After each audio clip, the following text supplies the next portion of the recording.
Morning everybody. Today we're going to repot this Starfish Sansevieria because as you can see it is very overgrown in this pot. We could probably make at least 5 plants out of this. So I'm just going to demonstrate how I do that, and I'm putting it into this vintage pot here. It's a low bowl pot that I got at one of our local vintage stores in the North Loop. I think you probably know who you are.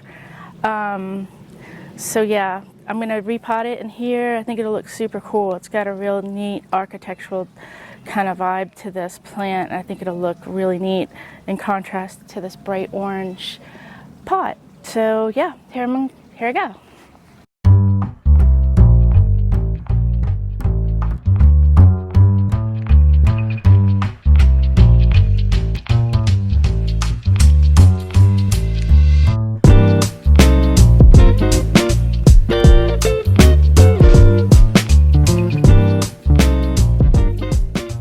Okay, so I ended up having 7 pups, plus this little tiny one that's putting out a shoot here. And it's just one little finger, but I'll use it in a design somewhere, and eventually it'll be a starfish.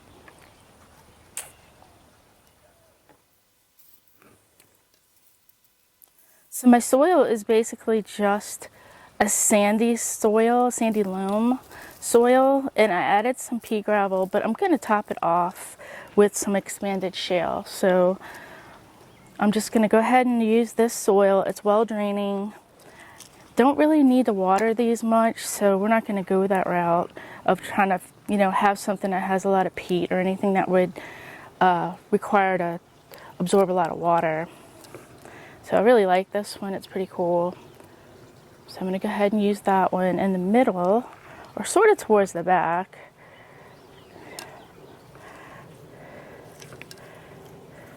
So when you're thinking about designing a pot, you need to think about which way it's going to be viewed. So if it's going to be viewed from the front and sides, you can always plant things towards the back and then have other things in front. If it's something that's going to be viewed from all the sides, you go right in the center with your main thriller plant, and then you go ahead and you can design it around the sides so it can be viewed from all sides.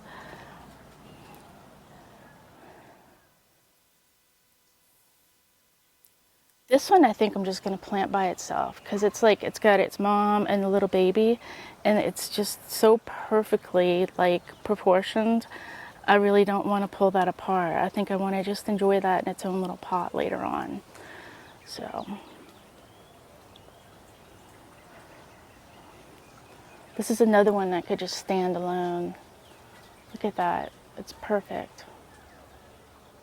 So those 2 I'll set aside. I have some smaller pieces here that I think would look really neat.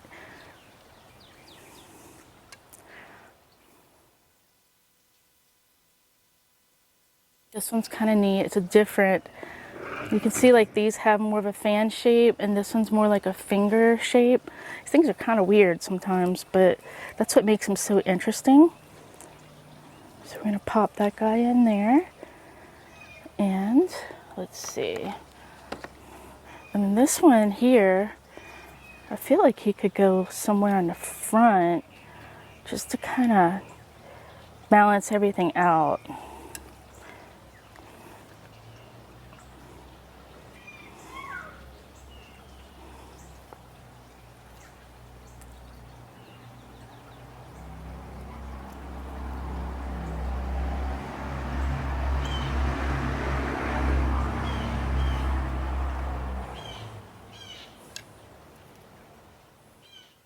Okay, so you can see they're kind of wobbly. I keep pushing them up and they fall back over.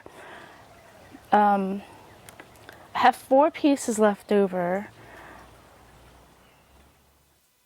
and I used 4, but I really think I'm going to stop there because I feel like that looks really nice. So I have all the soil left over I can use to replant those. But what I want to do is fill this up now with this expanded shale. I got it at H-E-B, everybody's favorite store. And I'm going to top that off and use that to hold up everything and give it a good, nice, rocky soil. They seem to like just very simple, sandy, not even really good soil. I mean, they don't require a lot, these guys. I think that's why they're so popular. They just kind of thrive. But putting this expanded shale, it just finishes it off. And as you can see, holding them up now, I mean, they're staying up. You can make your adjustments. Just give it a nice little tap. Push those in a little bit. And, you know, if it's leaning towards the back, push it up and then add some rock or whatever you choose to use. You can use anything. You can use decomposed granite. You can use decorative rocks, anything that you want to use. Something from your yard. Maybe you have a lot of rock. You just can grab some rock out your yard. But I just happen to use a lot of expanded shale with my designs. So yeah, there you go. And there's even like a little area in the middle that if I wanted, I could add like a cute little something in there. A little tchotchke, little animal, or something fun. And that's how to repot your Starfish Sansevieria. So that's really looking nice. I'm very proud of that one. So now I can figure out what to do with these guys. And I can go find some pots, and I'll have probably another 3 plants. I think I'm going to go ahead and take this one and then this single one and just kind of offset it. And I feel like these just could stand alone. So yeah, I'll just have to go find something to plant that in. But for right now, this was my goal, to get this planted today. And I'll give it a nice little rinse down. Nothing too hard, just maybe spritz it with some water and clean the pot off and make it look presentable. And that's how you plant them. All right. Thanks for watching.